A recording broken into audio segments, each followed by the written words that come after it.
doing great work. And then, of course, there's Ron DeSantis, who has become, I would say, the standard bearer of what should be in America. He has relentless.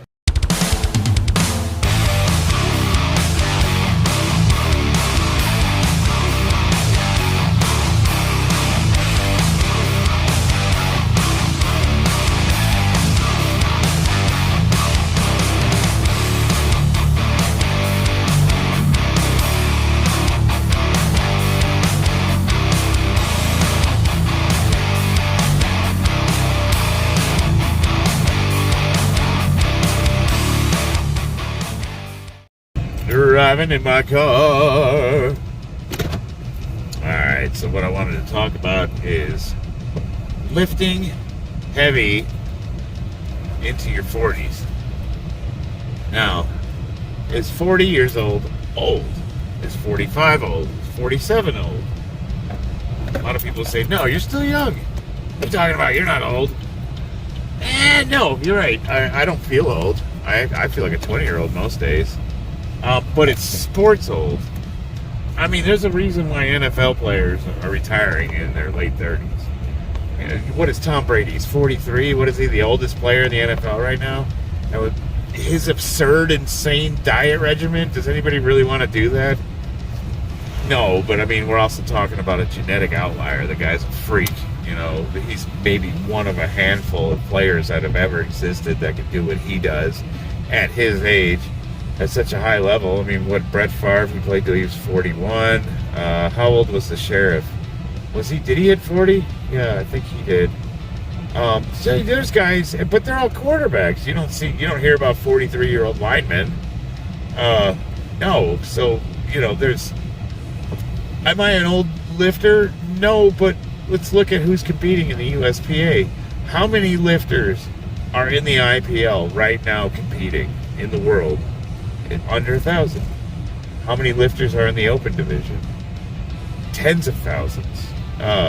So, once you hit 40, the amount of people that are competing go way down. I'm lucky if I go to a local meet and I have one other person that's competing at me in my age and weight. This last meet I did in Vista, I was the oldest person there, and I was the only one in my weight class that at my age. There was no other lifters that were even 45 years old. There was one other guy, he was 41, and he was doing bench only.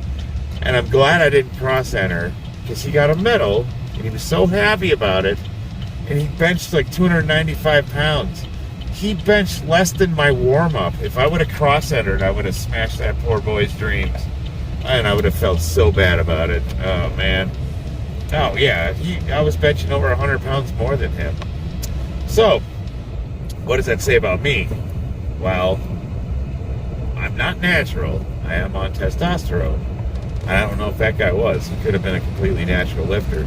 But I looked at the natural numbers, and they're pretty impressive. They're not that far from me. So I'm not lifting that much more over the natural guys. I could be a genetic outlier. Maybe it's genetics that I'm able to lift.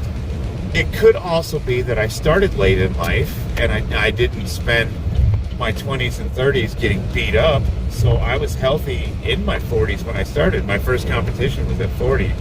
Now, I had been lifting heavy before then, but I wasn't competing. My first competition was at 40. I'll be 48 in a few months.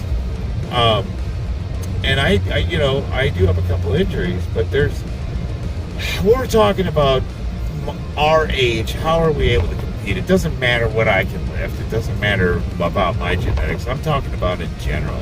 What's a good strategy for guys our age, volume-wise? And I'm basing this anecdotally off of my own experience and some of the guys I trained with. And here's what I've noticed across the board. Generally speaking, there's a few things we have to do. We have to severely cut the volume down. And what I like to do is basically, when I'm going heavy, if I'm doing bench, deadlift, or squat, I only do 3 warm-up sets, and I do 3 working sets, and that's it. Now, what I believe the secret to being able to progress is the magic AMRAP, the magic as many reps as possible set. So one of those working sets, no matter what day it is always going to be to failure. And I'm always going to try to beat that number the next time I work out at that rep range. Does that make sense?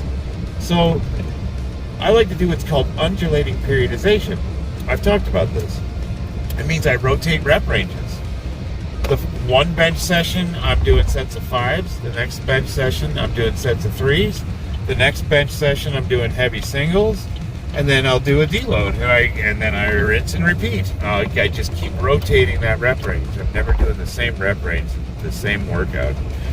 Now, linear progression is, if you're trying to bench 405 and you're benching 395 now, linear progression is you're going to keep hitting 395 every time you bench until you finally hit 405 pounds. So you're always going heavy. You're always trying to add a little bit more weight to your max.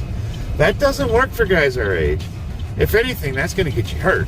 That is the quickest way to blow your shoulders out. So by rotating the rep ranges, rotating that periodization, that's going to keep you heavy because you're not always maxing out. You're not always trying to murder yourself. It's good. And I think it's the best way to progress because it limits the total amount of volume you do. Oh man, this guy's blocking my driveway. You sons of bitch.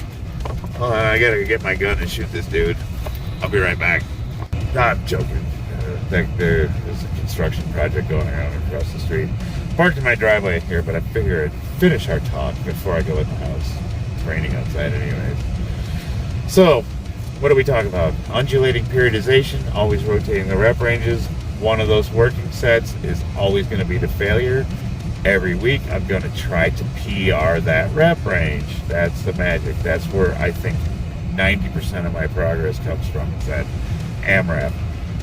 So, for accessories, simply put, if your goal is to move as much weight as possible, I limit my accessories to stuff that translates directly to my 1 rep max. So, for bench, I might do floor presses, or maybe I'll do overhead press, or some kind of pressing. And if I find that whatever that exercise is not translating to my 1 rep max, I cut it out. I just get rid of it. I'll also keep the accessories to a minimum. So on my workout, my heavy days, I only do a maximum of 2 accessories. The other thing I like to do is I like to overlap accessories to my non-working days.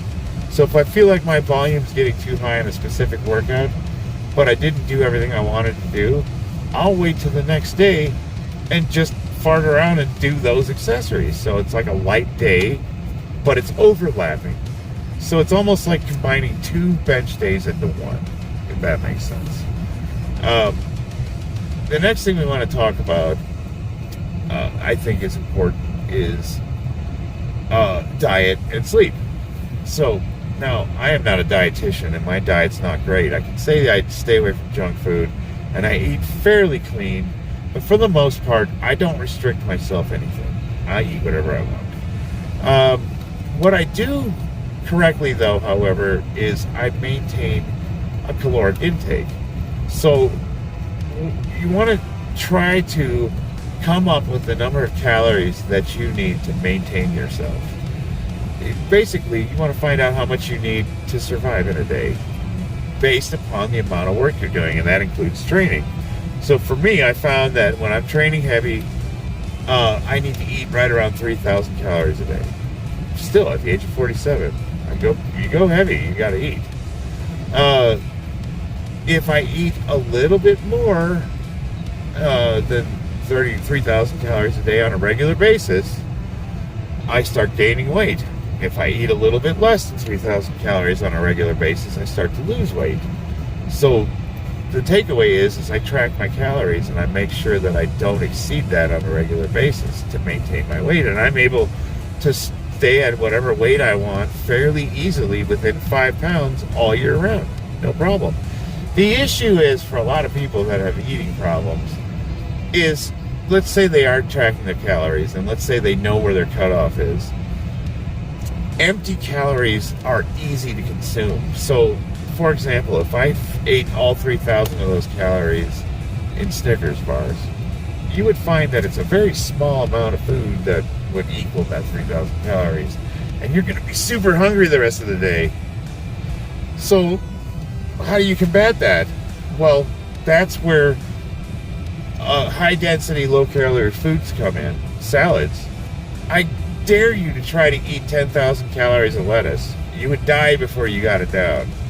So it makes an awesome filler. You can't eat yourself fat with lettuce. Spinach, greens. For some people, they have bloating issues with a lot of greens. But essentially the takeaway is find something that doesn't have a lot of calories that's going to fill you up. That's the secret. There's a guy called Greg Doucette. He's got an awesome cookbook, and the whole thing of his cookbook is basically making low-calorie, high-density foods that taste good so that you're not sucking at life. If you have snacks that you're actually willing to eat that don't have a lot of calories, you're winning. That's the trick. But if you have the discipline to cut yourself off at a certain caloric intake, you already got it made. That's the whole. That's 99.9% of it. Sleep. 8 hours of sleep is as good as performance-enhancing drugs at our age. I am here to tell you, if you can do it, you are way ahead of the curve. I work construction. I got kids. It sucks. They're always moving my shifts around. I'm on graveyard. I'm on swing. I'm on mornings. This week I'm getting up at 5 in the morning and working till 2. A month ago I was on graveyards. I don't know, man. I can't. If I get 5 hours of sleep a night, the one thing I don't have going for me is good sleep, but it's super beneficial. If you can do it, I'm here to tell you. I don't even know what to say about sleep. It almost depresses me to talk about it. But basically, strategies for working out into your 40s. Keep the volume low, keep the intensity high, get plenty of rest, and maintain weight. Don't put a ton of weight on. It's super hard for guys our age to lose weight. Recovery is a son of a bitch. Injury recovery for me is months sometimes. Where it used to be weeks, it's months now. So listen to your body. If things are starting to hurt, the whole reason my hip went bad is because I had minor pain. Minor. And I ignored it. I didn't think anything of it. And then one day my leg gave out. And now I'm crippled practically. I'm telling you, when you get to 45 years old, when things start to ache and pain and hurt, listen to it. Listen to it. Because it could be something major. In my 20s, I would have never stopped training for the amount of pain I was in. Not in a million years. The Marine Corps wouldn't allow it. If I went in there and said, Sarge, my hip's a little sore, he'd have been like, you know what he would have been like. And that's what it was. You know, guys are like, oh, you should have listened to your body. They're right.